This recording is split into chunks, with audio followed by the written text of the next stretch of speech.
বাংলাদেশে আরব বসন্ত ঘটাতে পারে যুক্তরাষ্ট্র। মনোনয়নপত্র প্রত্যাহারের সময়সীমা শেষে কোন দলের কতজন রইলেন? তালেবানদের হাত থেকে মেয়েকে বাঁচাতে এক বাবা যে কৌশল নিয়েছিলেন। শিখ নেতা হত্যার ষড়যন্ত্র নিয়ে আমেরিকার গোপন ব্রিফিং। ভূস্বর্গ কাশ্মীরে এক টুকরো বাংলাদেশের সন্ধানে।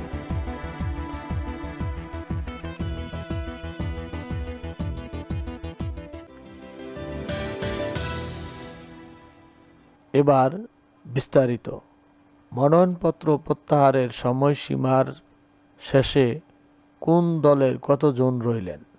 বাংলাদেশের ক্ষমতাসীন আওয়ামী লীগ এবারের দ্বাদশ সংসদ নির্বাচনে দলীয় প্রার্থীদের জন্য 263টি আসন রেখে বাকি আসনগুলো থেকে দলীয় প্রার্থী প্রত্যাহার করে নিয়েছে।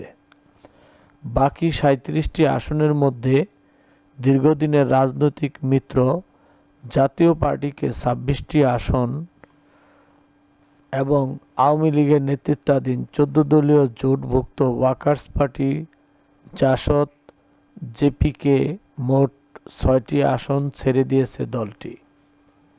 আর বাকি 5টি আসনে দলের প্রার্থীদের মনোনয়ন বাতিল হয়েছে ঋণখেলাপি ও দ্বৈত নাগরিকত্ব সহ নানা অভিযোগে।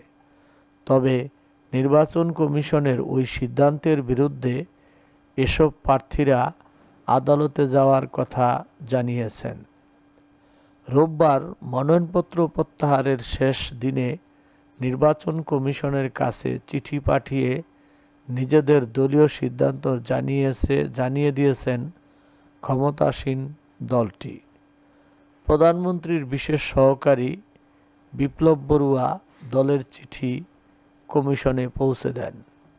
তবে জাতীয় পার্টির মহাসচিব মজিবুল হক চুন্নু বলেছেন, তাদের মোট 283টি আসনে দলীয় প্রার্থীরা লাঙ্গল প্রতীক নিয়ে নির্বাচন করছেন। আমরা জোরদারভাবেই নির্বাচন করব। 283 আসনে জাতীয় পার্টি প্রার্থী দিয়েছে এবং কিছু কিছু আসনে সিনিয়র নেতা যারা নির্বাচন করছেন তাদের বিষয়ে হয়তো অন্য যারা নির্বাচন করছেন তাদের সাথে সমঝোতা হয়েছে বা হবে, এক সংবাদ সম্মেলনে বলেছেন মিস্টার চুন্নু। ওইদিকে নির্বাচনকে সামনে রেখে গঠিত হয়ে আলোচনায় আসা Trinamool BNP, Bangladesh supreme party ও বাংলাদেশ জাতীয়তাবাদী আন্দোলনকে কোনো আসন ছাড় দেয়নি ক্ষমতাসীন আওয়ামী লীগ। এসব দল নিজেদের মতো করে নির্বাচন করছে।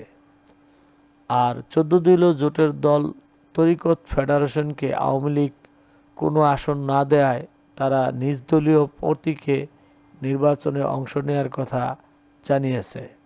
রবিবার রাতের দিকে নির্বাচন কমিশন সূত্রে জানানো হয়েছে, মনোনয়নপত্র প্রত্যাহারের পর সারা দেশের 300 আসনে মোট 1896 জন প্রার্থী প্রতিদ্বন্দ্বিতায় টিকে রইলেন।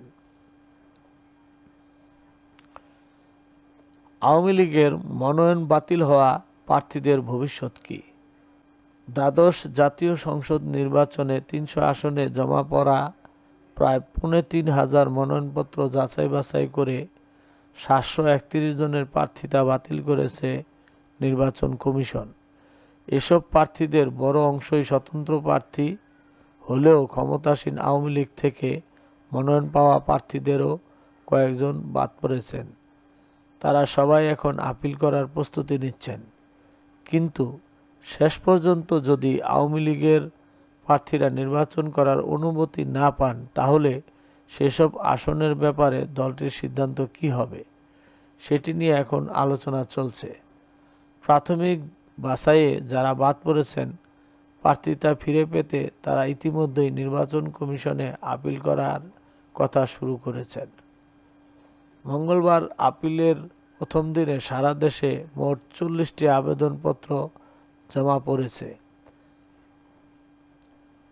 আপিল আবেদনের সময় শেষ হবে আগামী 9 ডিসেম্বর। নির্বাচনের আগে অর্থনীতিতে সংকট কেন?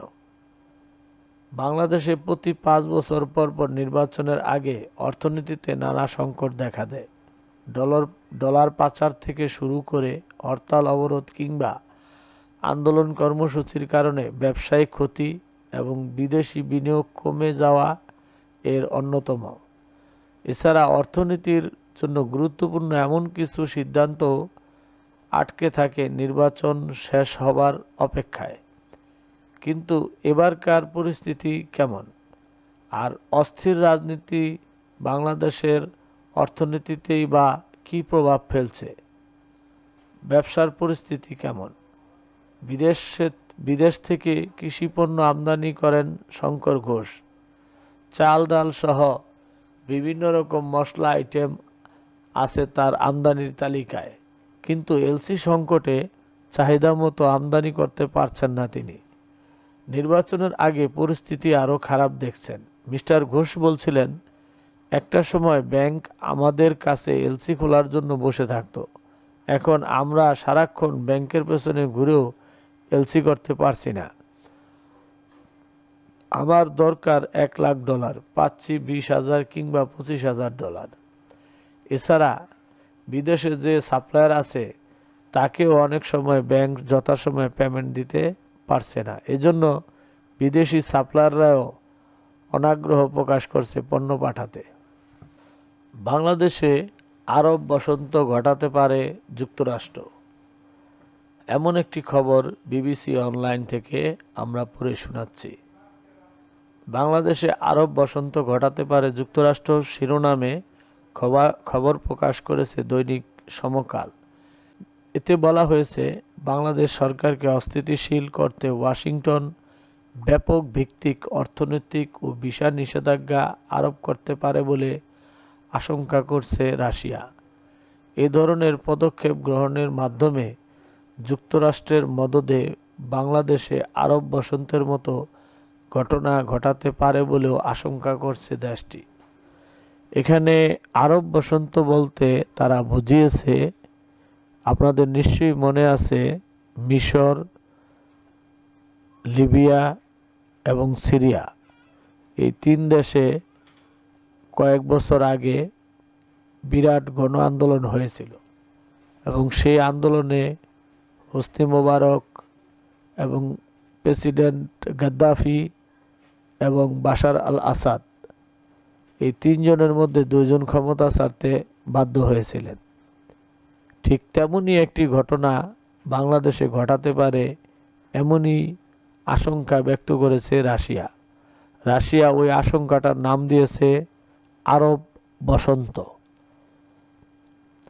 শুক্রবার রাশিয়ার পররাষ্ট্র মন্ত্রণালয়ের মুখপাত্র মারিয়া জাকারোভা এক বিবৃতিতে এসব আশঙ্কার কথা জানিয়েছেন বলে খবরে বলা হয়েছে।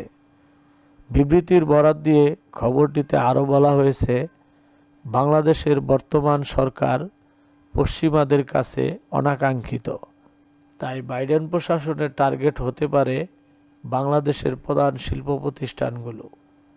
আগামী কয়েক সপ্তাহে বাংলাদেশ সরকারের বিরুদ্ধে নিষেধাজ্ঞা সহ আরও কয়েকটি চাপ প্রয়োগের অস্ত্র ব্যবহার করতে পারে ওয়াশিংটন। শিখ নেতা হত্যার ষড়যন্ত্র নিয়ে আমেরিকার গোপন ব্রিফিং। মার্কিন কংগ্রেসের 5 জন ভারতীয় বংশোদ্ভূত সদস্যকে এক গোপন ব্রিফ করেছে বাইডেন প্রশাসন। এক মার্কিন নাগরিককে নিজের দেশের মাটিতেই হত্যার ষড়যন্ত্রে এক ভারতীয় অফিসারের জড়িত থাকার বিষয় নিয়েও ওই গোপন ব্রিফিং হয়েছে বলে জানা যাচ্ছে। ব্রিফিংয়ের পরে এক যৌথ বিবৃতি দিয়ে ওই 5 জন কংগ্রেস সদস্য জানিয়েছেন যে অভিযোগ আনা হয়েছে তা উদ্বেগজনক এবং বিষয়টি যদি সমাধান না করা হয় তবে মার্কিন ভারত সম্পর্কের উল্লেখযোগ্য ক্ষতি হতে পারে। গত মাসে মার্কিন অ্যাটর্নি জেনারেলের দপ্তর নিউ ইয়র্কের এক আদালতে যে অভিযোগপত্র জমা দেয় তা অনুযায়ী নিখিল গুপ্তা নামে এক ভারতীয় নাগরিক ও এক নাম উল্লেখ না করা ভারতীয় অফিসার যুক্তরাষ্ট্রের এক নাগরিককে হত্যার ষড়যন্ত্রে লিপ্ত ছিলেন। মিস্টার গুপ্তাকে চেক প্রজাতন্ত্রে গ্রেপ্তার করা হয়েছে। কথিত ভারতীয় ষড়যন্ত্রের যে মার্কিন নাগরিককে হত্যা করা হয়েছিল বলে দাবি করা হয়েছে, অভিযোগপত্রে তার নাম করা হয়নি। তবে ভারতীয় ও আন্তর্জাতিক গণমাধ্যমের প্রতিবেদন অনুযায়ী মনে করা হচ্ছে যে ওই ব্যক্তি হলেন শিখ বিচ্ছিন্নতাবাদী নেতা গুরুপত ওয়াং সিং পান্নু। তাকে ভারত বেশ কয়েক বছর আগেই সন্ত্রাসী বলে ঘোষণা দিয়েছিল। সংবাদ সংস্থা পিআইটিকে উদ্ধৃত করে ভারতীয় গণমাধ্যমে বলা হচ্ছে যে 5 ভারতীয় বংশোদ্ভূত কংগ্রেস সদস্য অমি বেরা, প্রমীলা জয়পাল, রো খান্না, রাজ কৃষ্ণমূর্তি ও শ্রী থানেদার ব্রিফিংয়ের শেষে যৌথ বিবৃতিটি দিয়েছে। ভারত সরকার যে অভিযোগগুলি নিয়ে তদন্ত কমিটি গঠন করেছে সেই সিদ্ধান্তকে স্বাগত জানিয়েছে ওই 5 জন কংগ্রেস সদস্য। তারা বলছেন এটা খুবই গুরুত্বপূর্ণ যে ভারত পূর্ণাঙ্গ তদন্ত করুক, ভারত সরকারের অফিসার সহ যারা দায়ী তাদের চিহ্নিত করুক, জবাবদিহি নিশ্চিত করুক। তারা এই আশ্বাস দিক যে এই ধরনের ঘটনা আর কখনো হবে না।